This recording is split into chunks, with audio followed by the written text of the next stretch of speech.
God, I've learned from Baba, is not someone else. He's not another person somewhere. God is a state of consciousness that each person has within themselves, and what Baba does is help clear the way so that you can experience the God state that's in you. You see, the God state is in you. It's not somewhere else.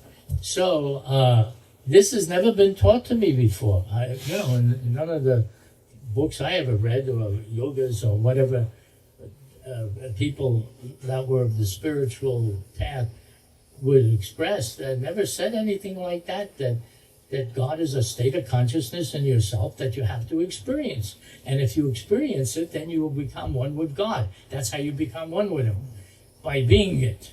You see, there's nothing better than being it, to be one with it. That works good. And Judy always tells me the best plan is the one that works. That's what she says. So I've taken that up and I tell her that. Well, when Baba would visit his lovers at their homes, there was always something more to it.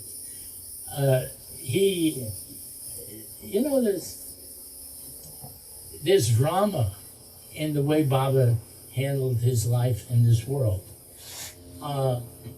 When Madhusudan was singing before Baba, and when he was done with the song, Baba said, "I'd like to visit your home.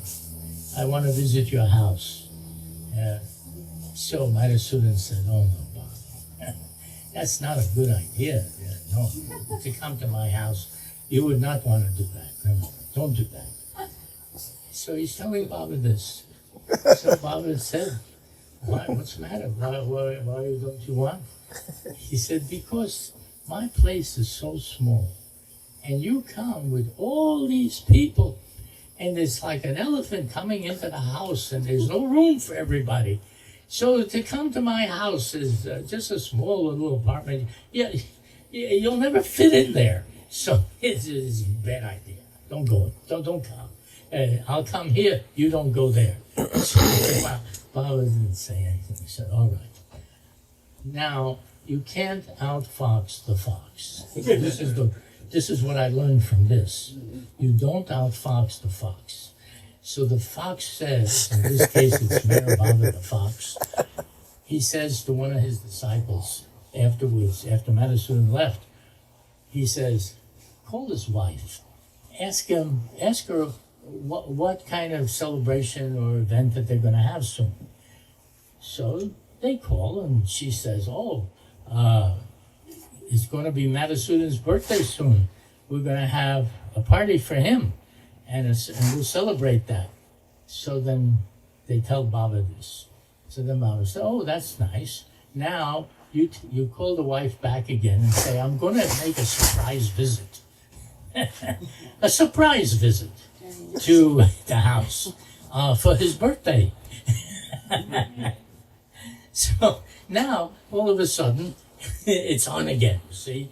But Madhusudan, but he also says, "But don't say anything to Madhusudan, let it be a surprise." Now, the reason I'm able to tell this story is because I was there also. When Baba went to the house, and now it's for his birthday, there was a whole line of cars behind Baba's car, and everybody was going. And they're all going to the house. And they all get into the house, and everybody fits somehow. Somehow they all fit. Now, Madhusudan comes home, and he's shocked. He sees Baba sitting there in the chair. All these people in there. And everybody, and there's all this things hanging from the walls and everything, and to celebrate the birthday. And then Baba looks at Madhusudan and he says, "Now sing." So he gets down and he starts singing some of his ghazals. And that's what happened. So I was there at the time watching this whole procession occur.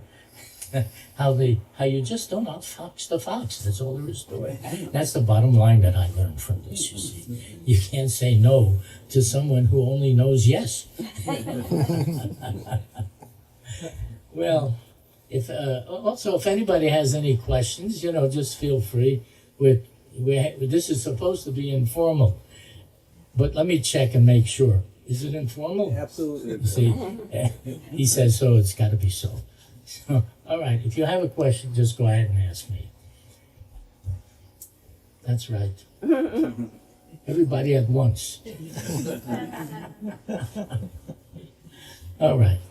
Oh, I thought he was raising his hand, but he only wanted to take a drink. So, okay, in the back. It's me? Yeah. Okay. Yeah, somebody had their hand up. So, you probably don't remember, but when I came to Baba, well, let me put it this way. When I came to the first Baba meeting I went to in Miami at the bookstore, I didn't know anything about Baba, but he had drawn me in, and that also is a very long story. But about you sat down in front of me on the floor, and you turned around and you started speaking to me. And I cannot tell you anything that you said, but what I experienced was that you were speaking a language that I had forgotten I knew how to speak. It was the language of the heart. And it opened me up completely to Baba. And that was, 1970? In 1970. Yes, I think so, 1970. But Well, thank you. Well, I did meet Baba in 1960, Yes. the first time. That's when I spent that 2 weeks with him. Yes. I did see Baba again with my brother Edward this time in 1961, and we did really spend 2 hours with Baba before we went back, because Baba was allowing people to come to see him for 1 hour, but he kept everyone for 2. And then the next time was a year later after that. In 1962, Baba had the East-West gathering, where he brought the East and the West together. And there were so many thousands of people that came for that. He wanted only his lovers and those who would obey him to come. He didn't want the general public. But he did give 1 day of that 62 gathering, which went on for 4 days. But 1 day he gave that anybody could come. Public, it didn't matter who. They could come to see him. And that was the last time that I saw Baba alive. Then I went to see Baba again when he dropped his body in 1969. He left his physical body. It was unexpected. Nobody thought that he would be leaving his body, but he did. And during that 4 days, when I came there, you see, I came there on the 7th day after he left his body. It was when he was to be interned into the tomb. And there was a cable sent at that time by Adi that Meher Baba, and the cable, the way it read, was that Meher Baba has dropped his physical body to live eternally in the hearts of all his lovers everywhere. And he will be interned in his tomb, which he had ordered to be built for him long ago. That was the way it read. So I thought he was already interned, came and then that's what you get. So, but it wasn't like that. When I arrived, that was the day he was going to be interned. It was 7 days later. And that was because of Mehera. She wanted that Baba should be interned that day. She had asked Baba when the last day he was living how many more days he'd have to suffer. And Baba said 7 more days. So then she thought 7th day would be the time that he would be actually interned. So I was able to help in the internment by taking one end of the box. You see, Baba was lying on the lid of the box inside the crypt. But then the box itself was inverted, and the open end was now at the bottom. And so we each took an end of the box with some rope and were able to lower it over Baba. That's how it was. And Baba was now to be covered with the earth, and Baba lovers, they came with the earth and they covered him. They covered the whole thing with the earth and all. And that was the way Baba was eventually interned, and then people would bring flowers and other things to put over the samadhi. And then a year later, Fred and Ella had ordered this stone to be placed over Baba's earth. And that was what you see now when you go there. And it's the stone that says, it says on there that I've not come to teach, but to awaken. Now, this is a very important thing to understand, because Baba has been saying this throughout the ages, but very few people really get it. What it means is that there's nothing you can do to meditate, to do any kind of yoga or discipline of the mind or any kind of exercise to make you experience God. The spiritual path leads you through all these experiences of the planes where each one is more beautiful than the other. But all of this, according to Baba, is all within the framework of the mind, and it's nothing but a dream. So you dream your life away, thinking that it's real, because you don't see anything else. If you could see what was real, you wouldn't, then you'd know right away. But in the meantime, you're living your life in an illusion, in a dream that looks real, and that's how you live your life. So this is something new. I never knew this before. I was never taught that before. But just the same, that's what Baba is saying. So he comes as the awakener. And the only way you can get out of a dream is to wake up. You see, it has nothing to do with any exercise of the mind itself, within the mind. You're not going to wake yourself up by being in the mind, trying all different types of disciplines and meditations and yogas. That's all mental. Now, to get to the state of God state, the God state, which is the state in which is beyond the mind itself, then you have to go to someone who is in that state, because he has to wake you up. See, it's all about waking up. And Baba said that he was the awakener. He said it very clearly. I've not come to teach it, I've come to do it, to wake you up.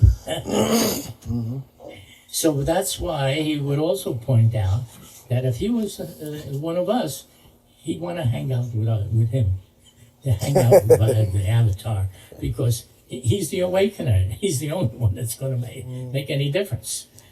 You need somebody that is already awoke if you want to get woke up too. All right. Well, it sounds simple, but I never heard that before. I never heard where in any yoga, in any spiritual teaching or discipline, or however advanced the teachers were, to have actually put it like that. And now he goes one step further. You mean there's another step you can go? Another step further? Yeah, there's another step. And the other step is this, where he said that he was the only one that exists. There is no one else out there. He is the only real existence. And that is why he can say that God is in everything, because he's God in you. And he's always telling us that he's in us. Remember that? He says that. I'm in you, I'm in all of you. How is he in us? He is the self of each one. That's how he's in us. And you can't get any closer to anybody than to be their own self. That's as close as you can get. At least that's how I look at it. You see, he understands logic. Even he shakes his head to say yes.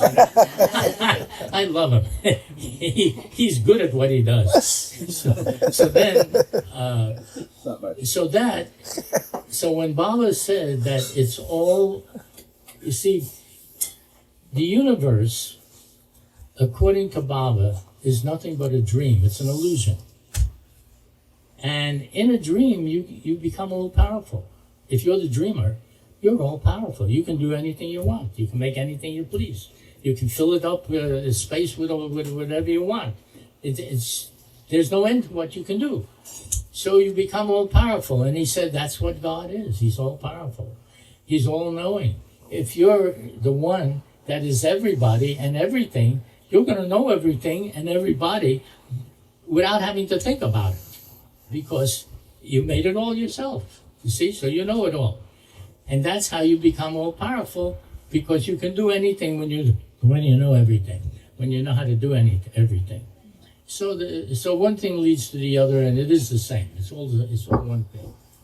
And I'm sitting with Baba, and I also realize a lot of these things at the time when I'm with him, and I'm saying, here I am.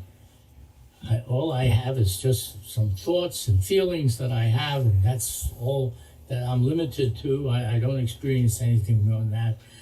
And he experiences everything, and he's everywhere and everything, and we're both sitting together. How can this be? Someone that is everywhere and everything, and sitting with somebody that is lucky to understand that he's only in one place even? Well, then it occurred to me, the real thing. I said, you know something, it doesn't matter. I like him, he likes me, what more is there? We like each other. And so we're meant for each other. He likes me, I like him. We're both okay with each other. He can be wherever he is, I'm wherever I am. It's all the same thing. It's nobody cares. I'm just going to like him just the same. And that is the truth of the matter, that when you meet Baba, that's all that there is. You begin to feel his presence and his, you could call it his love for you, or his presence in you, that he likes you. And as a person, he is expressing himself like any member of your family would that likes you. See, and there he is. But he's all wise. He's not doing any supernatural things to impress you. That is unnecessary. Just the fact that he takes you in, and everybody is happy now. And that's what happens when you meet MeherBaba, from my point of view. Can you talk about what prompted you to want to be with Baba in the first place? Yes, I read this book, Listen Humanity. And when I read the book, there were two things in it that impressed me the most. The first thing was his love for the poorest of the poor. He would bow down to them, he'd wash their feet, he would give them something, some money or some clothes or whatever cloth that they needed. And he was really very warm-hearted to everybody. And I felt that if a person has divinity in them, or God in them, they would be loving, because that is the one thing I did learn from everything from before. And the second thing was that he said he was the highest of the high. There's a discourse in there called The Highest of the High, and he explains what it is to be in the beyond state of God, where you are everywhere in everything, that you also have to experience that. It's not enough to hear about it. You have to experience it. And I thought, oh, well, that's something great. I'd like to experience that too. So then I read in there, he said that even if the worst scoundrel stood before him and he had the wish, he could make him realize God in less time than the flash of a second. I said, that's pretty quick. To do it all at once like that, where it was like nothing for him. You know, when you're at that level, you become all powerful, and there is nothing that stands in the way. You can do anything, and you can do it right away. So I said, I gotta go meet him. Now I wanted to meet him and see what was going to happen, because I wanted him to show me God. That was the thing that I wanted at that time. So then there was the problem of actually getting there, and where he was, and everything else, which then worked itself out over a period of some time. But that's how it started, and that I wanted to be there with him. I wanted to see him. I wanted God realization, and he came to give God realization. We were meant for each other. Can you talk about some of your experiences being with him in Guru Prasad, with the mandali there? Well, when we were in the Guru Prasad, Erich was reading Baba's hand signs. Baba was really silent. He didn't speak, but he could communicate very well just through hand motions and body language. He was the greatest communicator, even though he didn't use his voice for that as we would. There was a period of time when he did. In the earlier days, he would even be singing, and they loved listening to his voice because they said it was such a sweet, ringing voice that he had. And they were disappointed that he said that he would soon be silent for a year. And then he extended it until the rest of his life. It was like that. And Guru Prasad is a place where he went each summer.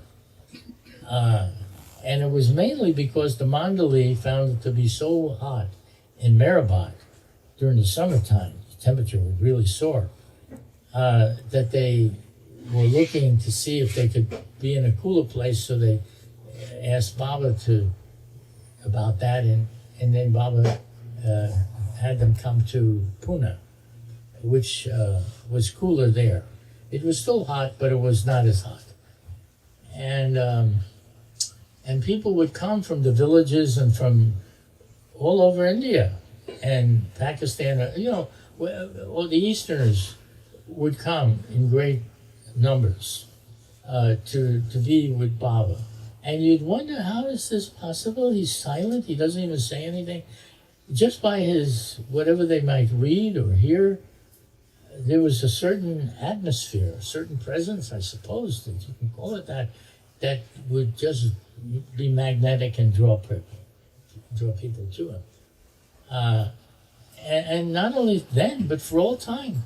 Nobody is seeing Baba's physical form now either. But here we are, we're all gathered together over Baba. And but the things that he revealed and the things that he related, he said that he's been telling the world this for ages. But until a person is ready to do something about it, or to hear it where they can really do something about it, then he just says it, but it's for another time that they will do it. That's what it is. Irwin, did you go for outings with Baba, ride in the car with him? Yes. Baba liked to visit his lovers' homes. He would do that. And he would have things to tell each person. One of the things he told me was that I should go and visit on the first day that I was there. He told Meherji to take me to a different place each day after Baba dismissed everyone. And the first place he should take me is to Babajan's tomb, to Hazrat Babajan's tomb. So he did. He took me there, and boy, what a picture. They had a picture of her on the tree that she used to sit under. And boy, what an impressive woman that was. She was no one to fool with. That woman was really amazing. Just looking at her picture, because she wasn't there now at the time when I went. But they had the tree and her picture there, and you could see that this is someone you'd like to know. You'd like to meet this one. But in the days that she lived there in Pune, the population didn't know what to make of her. Whether she was a mad woman or whether she was a saint. They couldn't tell, you see, because she was not like everybody else. She was living under a tree. And she was through all types of weather. It could rain, it could be cold. It didn't seem to affect whoever she was. She would just stay there. She wasn't looking to go anywhere else. And so the people were confused, as to who she was and what she was. It wasn't until Baba came along and said that she was a perfect master. And then she was the one responsible for lifting the veil so that Baba could see who he really was. He comes on, these perfect masters, they put him under a veil when he incarnates. So he doesn't know who he is, and he's just like everybody else, any other kid. But then when they lift the veil, then he could see not only who he is, but it takes a while that he, like under Upasani Maharaj, that he had to learn and be brought down to the levels of consciousness and the planes of consciousness so that he could actually function and work in the world to enlighten others, because that's his work. His work is that his purpose was to enlighten millions, not just a few, because perfect masters will enlighten those who have evolved and through evolution with them to become, where one of them becomes a master, and then he enlightens this group. But when it comes to the avatar, his role is he can enlighten anybody. See, so they all turn over to him their charges, what their powers are, what their abilities are, their knowledge, whatever it is that they've been doing, they turn it over to him, and he becomes the sole authority during his life. And then after that, he disperses it back to the perfect masters, because now he set up the design for the future as to what the humanity is to experience, and it's up to them to administrate it. They have to administrate. What a system, have a system like that going. You can do something. Irwin, when you were there in Guru Prasad with Baba, did he play cards or any other games? Did you participate in that? There was a game that Baba played, cards.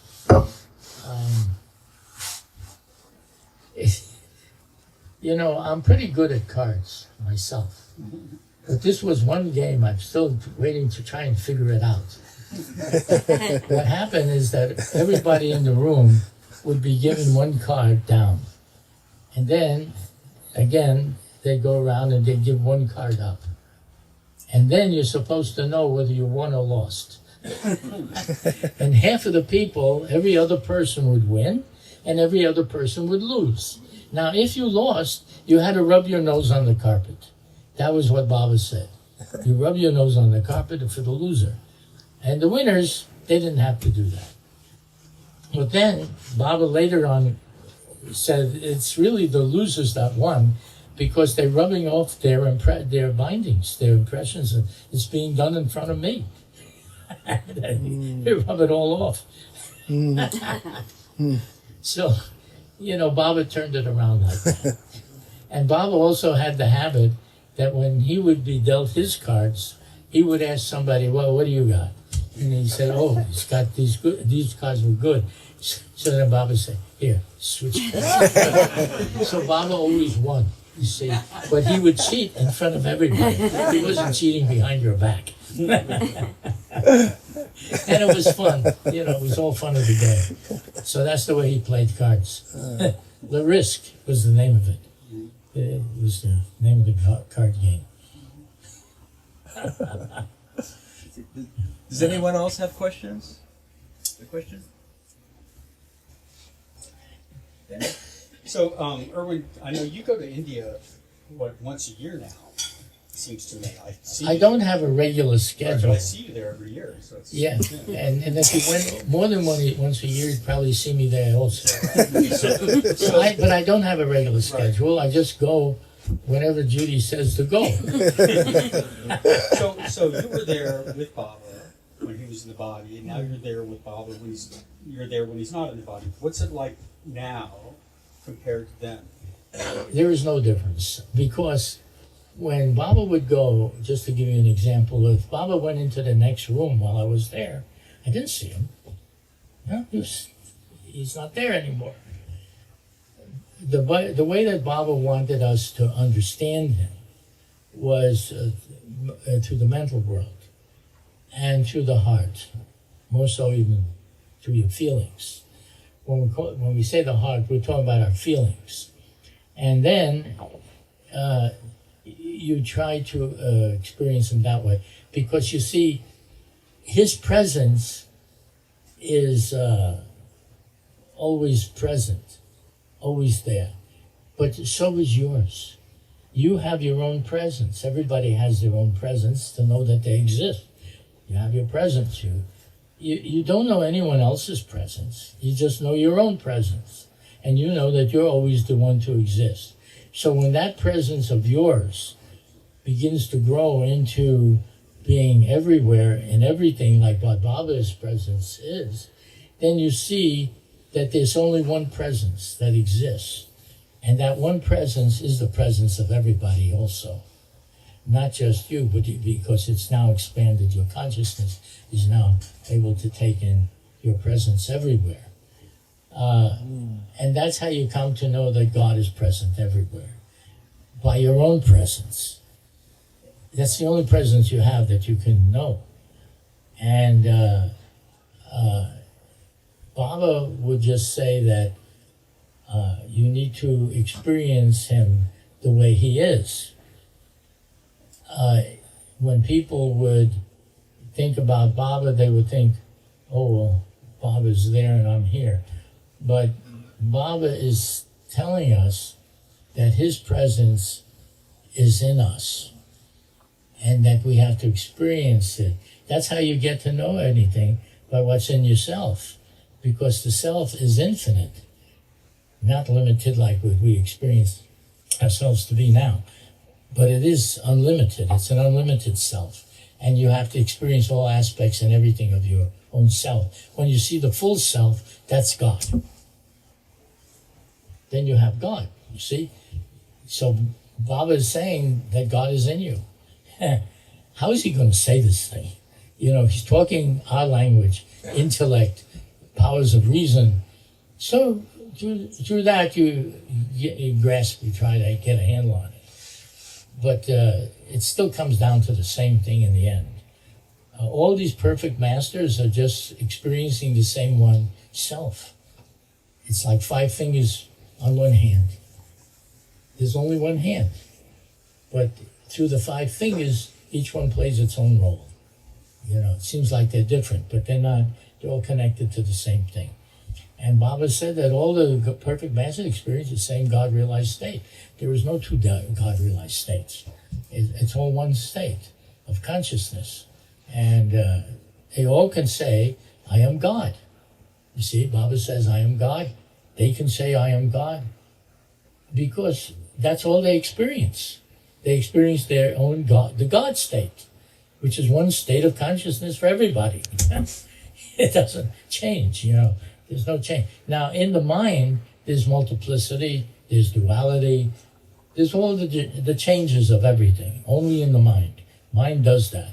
But mind, Baba pointed out, is all imagination. It creates imagination. It is like the shadow of God.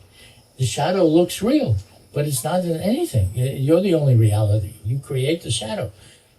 The shadow is not real. The mind And the imagination is just an image of, of yourself. It can't be an image of anything else because you're the only reality, you see. So it has to be an image of yourself. But it's a fractional part. And then you live in that. You see, if you live in your mind, you're living your daily life like we do. You know, that's what our mind is showing us. So you have to see the self through. You have to see what the self is rather than the mind. Try that one out. That's what the whole path is all about. You got to find yourself. What? So it so happens, you know, Jeff puts the messages together from Baba every year and cuts them up and puts them in the basket for us to get on New Year's. And so I keep all mine. And what you were just talking about, there's 2 messages to that Baba said. And he said, the self is a limitless, indivisible, spiritual essence, eternal in its nature, and infinite in its resources. And then he said, God is your innermost self. Do not search for God outside of you. Okay, all you got to do is do it. And the only way I've found to do it is to let him remove whatever obstacles there is. And then it happens. Then once there's nothing blocking what the experience is, then you have the experience. You know, that's it. It all comes back to him. He has to do the whole thing.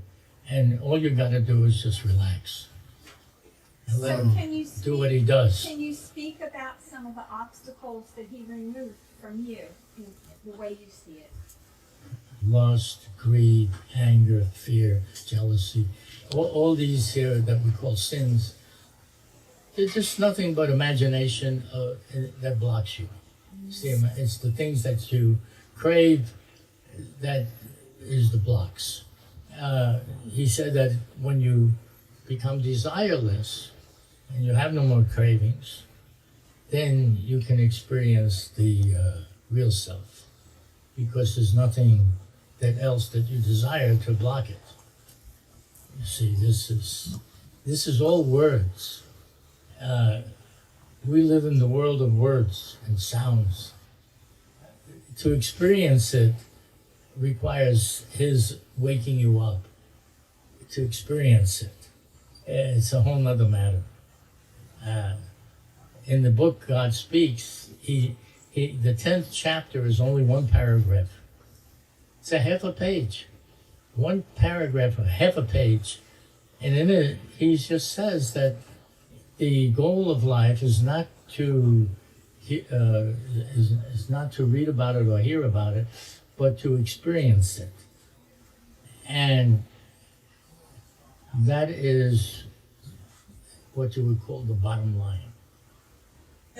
There's nothing more bottom than that. That's the only bottom line there is. Got to experience it. And to experience it, you better get together with somebody who does.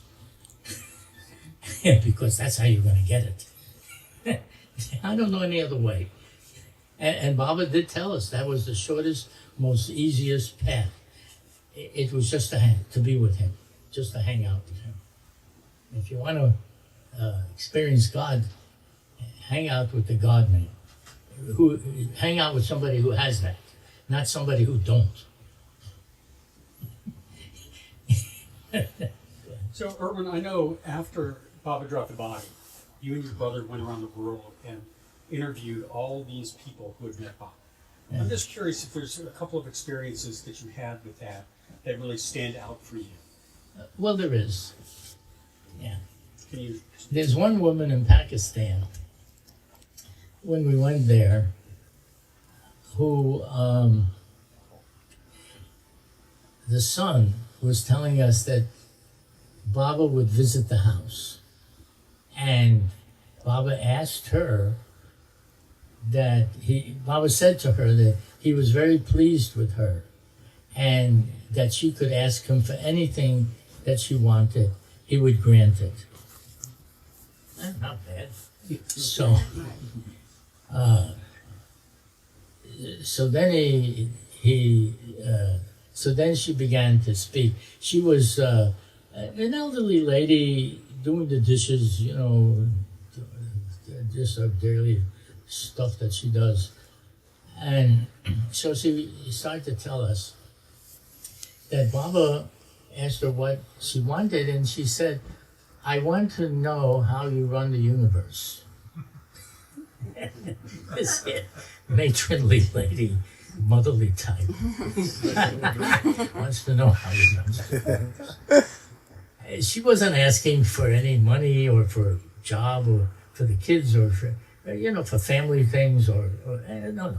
She wanted to know this. So she said from that night on, Baba would take her away, apparently out of her body altogether.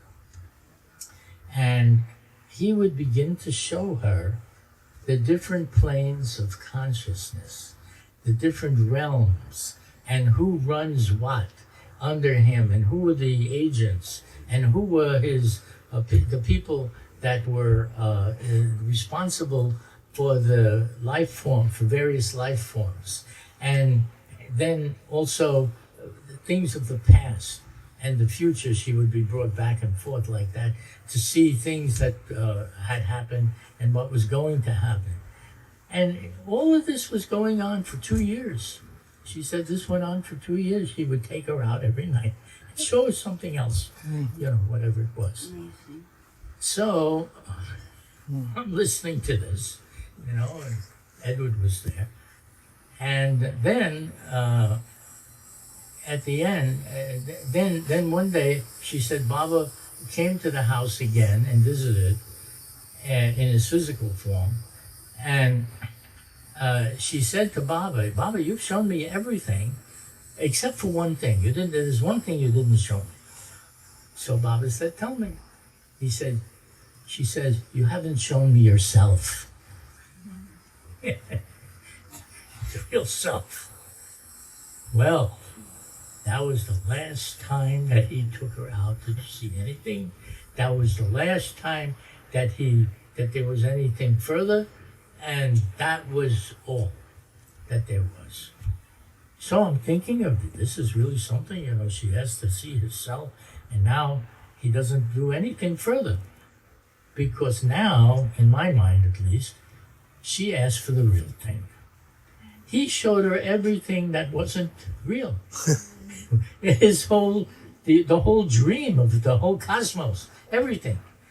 And yet, but then she came to the conclusion, well, let me see you. You know, what are you? And that was when she asked for the real thing. Well, I don't say that she said anything more than that after that. But that's where he brought her through this entire circle to know and ask for what was real, you see. Now she was where she was supposed to be. So that was one experience, one story that we heard.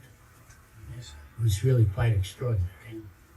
Irwin, did you ever ask Baba for God realization? I was all about that. When I came to Baba, I wanted him to show me God. That was why I went there. I didn't go just to meet him as a physical person. I wanted to see the whole thing, the real thing. And Baba understood that right away. I mean, Baba was, Baba would know. He knew everything right away. So there was not much said about it. But then, one day, he told me and my brother as we were about to leave, he went like this with his hand. 4 times he went up, 4 times. And Eric was reading his gestures. And Baba was saying, one day, I'll give you the highest experience. So later I was thinking, what's that? You know, what experience is the highest? His experience, I never heard anyone that would say that he ever said anything was higher than his own experience. So someday that's going to happen. And now my feeling is I have no urgency about it.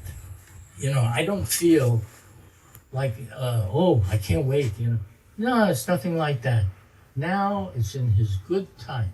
When he sees the time is right for that, that's fine with me, you see.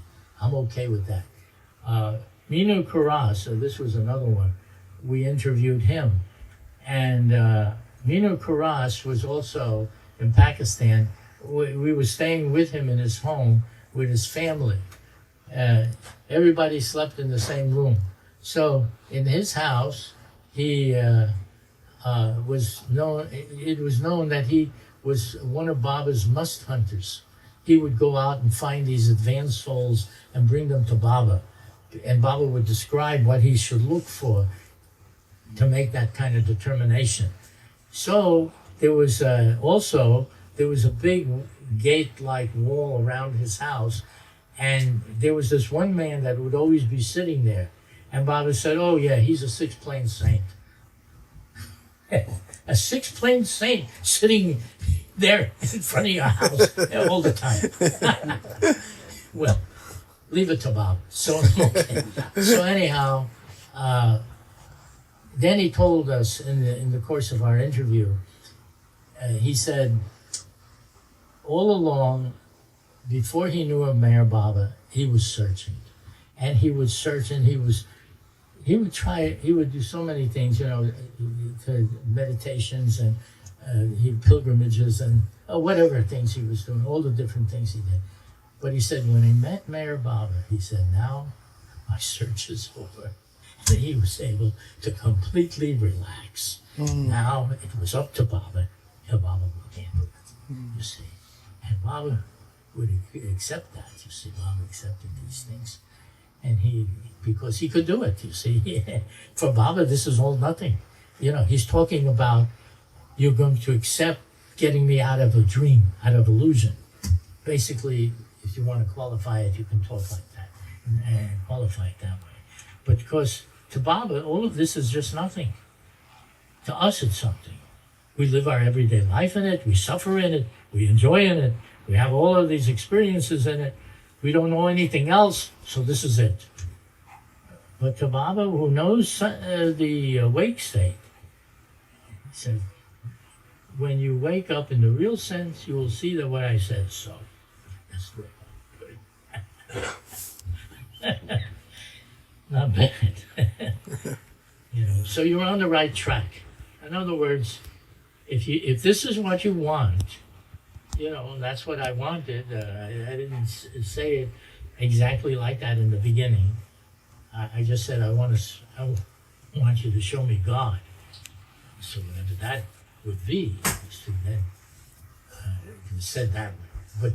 But then afterwards, Baba fills in more detail as to what it means to see God.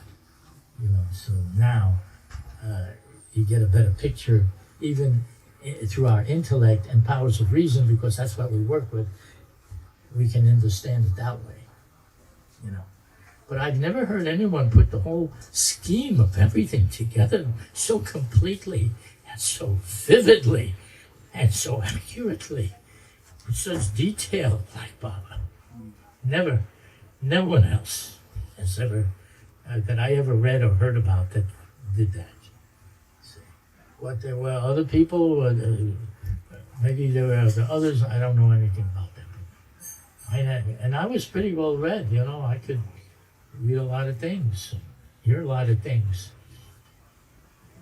But that's what drew me to Baba. Once I understood what he was saying, that's it. No, I'm not going anywhere else. Nowhere else. There was one woman that came to Baba, she wanted him. She said, I don't know if I can believe that you're God. And Baba just said, you look and see, and if you find anyone that can do more or do more for you than what I can do, then you follow him. Otherwise, until then, you stick with me. He said, oh, that's pretty smart.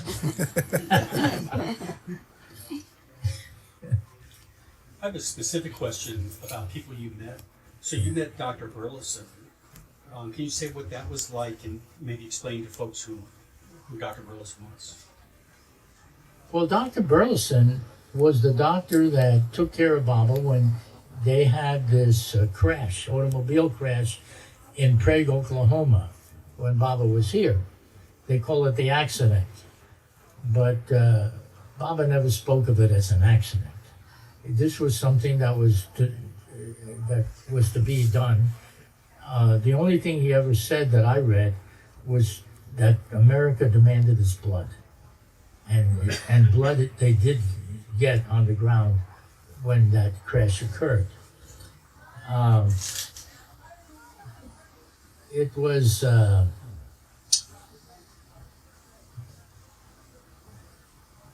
his hospital that they went to. He had just opened his hospital, and he brought everybody there. Mara's head was so cracked, like an egg, with so many cracks in it. He was surprised that she even lived. But everyone did recover from that. I think Dr. Nilu was killed in it. No. Dr. Nilu? No, he was No, killed in 56. that was a different accident. Another accident. That one was in India. Yeah, well, anyhow, this one. Now, we filmed Dr. Burleson telling the whole story about what occurred from his point of view, from what he saw. And it's out there, you know. A lot of these films that we did of all these different disciples all over the world are online. You can look at it on YouTube or, I don't know, wherever they have it. You can ask Tom. He knows everything about that. Ask Scott. Scott, where's Scott? Oh, there you are. He's hiding in the back. Yeah. Actually, he's not hiding. He's just there. He found a seat so he could sit down too. But Burleson, he told quite a bit, actually. Now, his wife also, I think that Burleson lost both his legs. And his wife, when we were there, didn't want us to film him telling his stories. So she said she would tell it. So I said, good, tell it. So we filmed her, and then we went and filmed him, you see. Because who's not going to want to hear what he said directly? He was the person that was involved, the real person. But I took whatever I could get at the time, and that was it. So everybody will be able to see it. You know, I can't even believe what I say here for the time. Irwin, what countries did you go to? I know you were in India, in Iran, of course. We went to many countries. Well, first of all, when Adi and Meherji came to the U.S. in 1970, see, Baba dropped his body in 69. So in 1970, for the first time, two of his disciples came to tell their experiences and their stories of what happened when they were with him. And that's when they came. So we went around and filmed them. That's when it all started. The following year, 1971, that's when we went to India, and we did a very extensive film tour in Meherabad and Meherzad of the resident Mandalay, which is the first time they were ever telling their stories of what happened with Baba. So that was real fresh at that time. And then we went throughout India to various places. And then we went to the Middle East, to Europe and Israel, Iran, other places, to film Baba's Prem Ashram boys, the boys that were in the Prem Ashram, which were now men, and 40 years later, they were men. So we filmed them, and they were telling a lot of stories of what happened after they left Baba and went back home, and how much of the experiences that they had after leaving Baba. Esfandi of SLE was one of them. He lived in Tehran, and we were with him and his family we filmed him, and it was interesting because the other Prem Ashram kids who are now men that we filmed, they were saying that the experiences they had in the ashram, the divine experiences, they didn't have them anymore after they came back. And Esfandia, when he heard that, he said, that's hard to believe, because what Baba gives, he doesn't take back. That was his view. And he said, my experiences have grown even beyond much of what was even there. You see, so he really, things are different for different people, apparently. And then, so that was there, and then we went to Australia, and I was, we traveled around a lot, everywhere, throughout Australia as well. And Baba was really with us the whole time, because there was a lot of things that would not have permitted this documentary to be done because of the laws of the land, the laws of the countries. Just to say, when we entered Pakistan from India, we flew from India to Pakistan. When we entered there, we had to go through customs. Now here's a very good story about that. So I had all this equipment, boxes of films and boxes of all kinds of equipment and things that we would need for shooting and all of that. And we haul it in through one of the carts. And now we're at the customs counter, and the guy is looking at us and he says, "What's all this?" So I said, "This is for a film project that we're doing. We're going to be filming people here." Oh, he says, "Oh, no, you can't do that. We have an emergency going on. You can't do this here. We're not allowing any film equipment, and nothing like that can come through. You can't take this with you." So so we arguing back and forth, and I said, "Look, this is just for people that for spiritual purpose." And so I'm telling him one thing, and he's denying everything. So I see I'm not getting anywhere with this. So then I do what I do. I pull aside and I talk to Baba.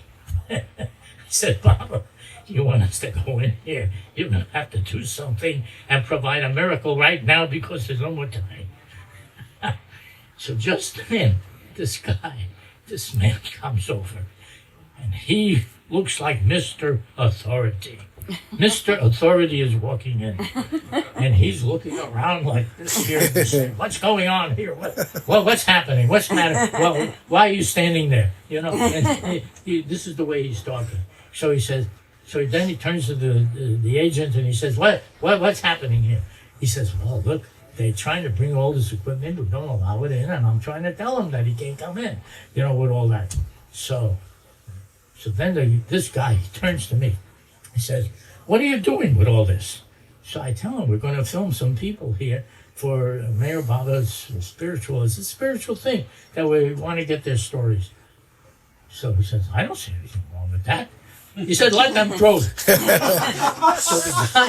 So the guy, he freezes.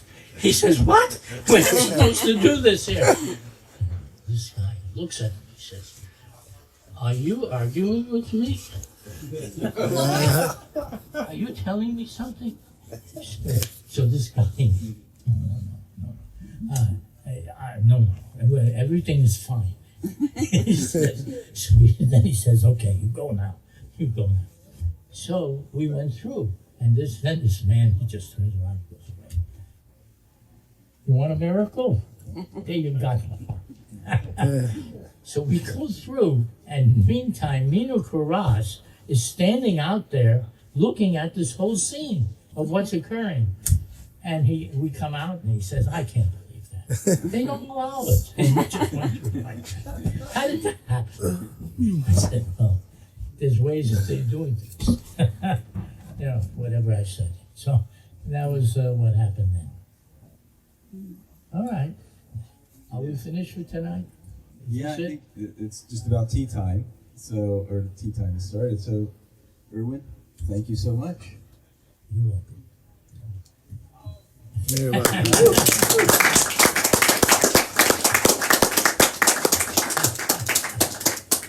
It's nice to end with a miracle. Everyone loves a miracle. Yeah, the miracle is really Bob.